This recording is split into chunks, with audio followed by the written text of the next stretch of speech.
ही कुछ समय पहले की बात है। शीतल नाम की औरत अपना बेटा मोहित, बहू मीरा और अपनी सास सुधा के साथ रहती थी। मोहित और मीरा की यूं ही कुछ 1 साल पहले लव मैरिज हुई थी और दोनों आईटी कंपनी में जॉब करते थे। मीरा पढ़ी लिखी लड़की थी और साथ ही संस्कार मानो उसमें कूट कूट कर भरे हुए थे। वो हर रोज सुबह जल्दी उठती, अपना और मोहित का टिफिन बनाती, शीतल और सुधा के लिए खाना और नाश्ता सब बनाकर घर के बाकी के सारे काम कर ऑफिस जाती। और शीतल, जो कि मीरा की सास है, मीरा चाहे कितना भी क्यों ना करे, वो हमेशा उसमें कमियां निकाला करती थी। माँ जी, आज मैंने आपकी पसंद की सब्जी बनाकर रखी है। दादी और आप दोपहर को खा लेना। हाँ तो आज वही सब्जी थी घर में, तो वही बनेगी ना। शीतल के ऐसे कहते ही मीरा मुस्कुराकर अपने पति के साथ ऑफिस चली जाती है।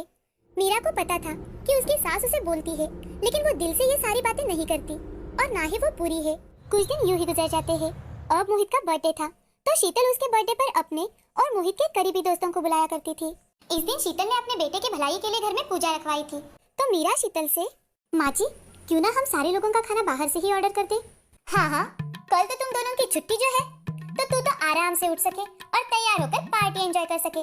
कोई जरूरत नहीं इन सब की, खाना घर पर ही बनेगा। मोहित के जन्म से ही ये कर रही हूँ और आज तक मैंने कभी भी बाहर से खाना नहीं लाया, तो इस साल भी नहीं आएगा, समझी?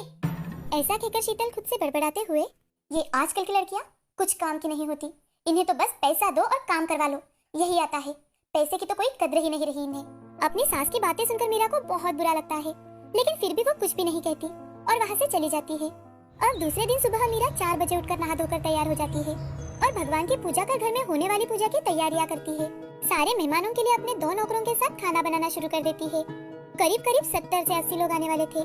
अब सुबह के 8 बजे थे। शीतल अपने कमरे से बाहर आकर, चाय भी मिलेगी आज घर में या फिर ऐसे ही रहना होगा बहू बिना चाय के? माँ जी, देखा माँ जी, मैं हमेशा कहती हूँ ना, ये लड़की कोई काम की नहीं। आज अगर चाय नहीं मांगी तो बिल्कुल ही नहीं मिलेगी। और आप हो जो हमेशा उसकी साइड लेती रहती हो। बहू, तू भी ऐसी ही थी। आज उसे काम है, वो ले आएगी। दादी ऐसा बोल ही रही थी कि तभी मीरा, जी अभी लाती हूँ माँ जी। मीरा चाय लेकर आती है और अपनी सास और दादी सास को देकर मोहित को जगाने के लिए चली जाती है। मोहित को जगाकर वो चाय देकर फिर से अपने खाना बनाने के काम में लग जाती है। अब 10 से 11 बजे के आसपास मीरा ने सारा खाना बनाकर तैयार रखा। वो थोड़ी देर शांति से बैठने ही वाली थी कि तभी पंडित जी घर में आते हैं। उन्हें देख मीरा, आइए पंडित जी आइए, मैं अभी माँ जी को और मोहित को बुलाती हूँ। अब कुछ ही देर में मीरा और मोहित पूजा करने बैठ जाते हैं। पूजा के तुरंत बाद ही लोग आना शुरू हो जाते हैं, तो मीरा उनकी खातिरदारी में लग जाती है।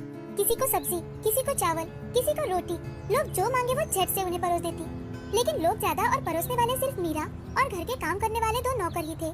तो परोसते परोसते उसकी नजर से पड़ोस वाली आंटी छूट जाती है, जिन्हें लगता था कि मीरा खुद आकर उन्हें पूछेगी कि उमा आंटी आपको कुछ चाहिए, लेकिन ऐसा नहीं हुआ। तो वो शीतल से, शीतल तेरी बहू तो बड़ी ही ठंडी निकली। जब तक तू सब संभालती थी तब तक ऐसा तो कभी नहीं हुआ कि लोगों को मांगना पड़े। तू तो कुछ मांगे उससे पहले ही खिला देती लोगों को। जाने दे, छोड़, अब वो तो नसीब का खेल होता है।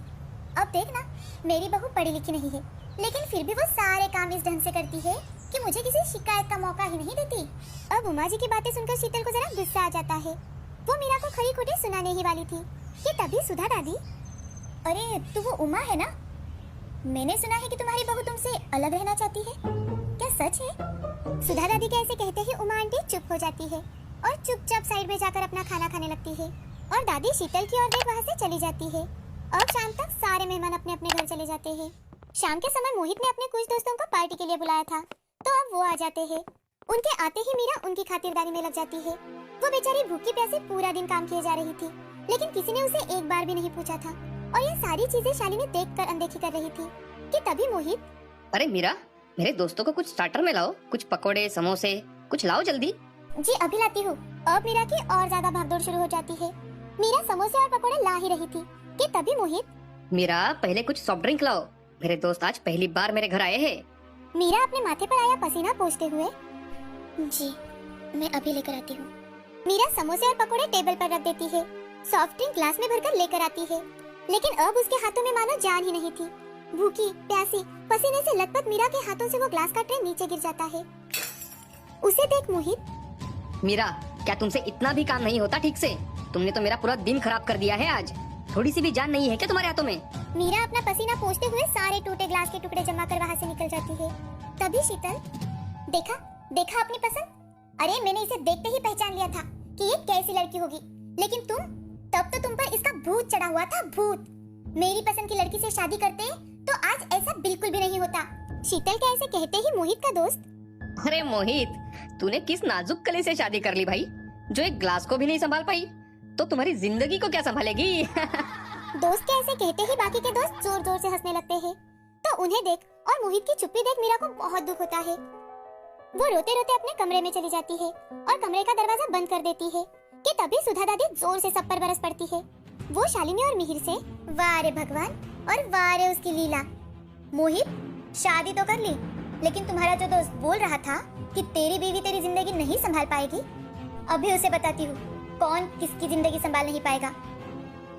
सुबह से देख रही हूँ 4 बजे से उठी है वो 4, ना पानी पिया ना खाना खाया, लेकिन सबको पेट भर खाना खिलाया। यहाँ तक कि नौकरों को भी भूखा नहीं रहने दिया उसने, लेकिन खुद कुछ नहीं खाया। और ऊपर से तुम दोनों के चुपचाप ताने सुने जा रही है। वो कहते हैं मेरी मीरा अच्छी नहीं है। चलो बस हो गई तुम सबकी पार्टी, निकल जाओ अब। जिसके घर जाओ उसी का बुरा सोचो, चलो निकलो यहाँ से। अब सभी चुपचाप अपने अपने घर जाने निकल पड़ते हैं। सभी जाने के बाद सुधा शीतल से, शीतल बहू तेरी तो अरेंज मैरिज हुई थी ना, तो फिर तुमने कौन से तीर मारे थे? हर बात के लिए तुम्हें बोलना पड़ता था, हर एक चीज मैंने तुम्हें सिखाई है। अरे आज के जमाने में तुम्हें ऐसी बहू मिली है जिसे मिलने पर तुम्हें तो भगवान का हर रोज शुक्रिया अदा करना चाहिए, समझी? और तुम मोहित, मीरा तो तुम्हारी ही पसंद है ना, तो तुम्हें उसका ख्याल नहीं रखना चाहिए? अब शीतल और मोहित को अपनी गलती का एहसास हो जाता है और मोहित जल्दी से मीरा को मनाने कमरे में चला जाता है और शीतल एक प्लेट में खाना परोसकर मीरा के कमरे में जाकर उससे माफी मांगती है और मीरा से, मीरा कुछ खा लेना चाहिए था ना, ऐसे कोई दिन भर भूखा रहता है भला? चलो मुंह खोलो, आज मैं अपने हाथों से अपनी बहू को नहीं बल्कि अपनी बेटी को खिलाऊंगी। मुझे माफ कर देना बेटा, मैंने हमेशा दूसरों के कहने पर तुम्हें बहू समझा, लेकिन आज के बाद मुझे बहू नहीं एक बेटी मिली है।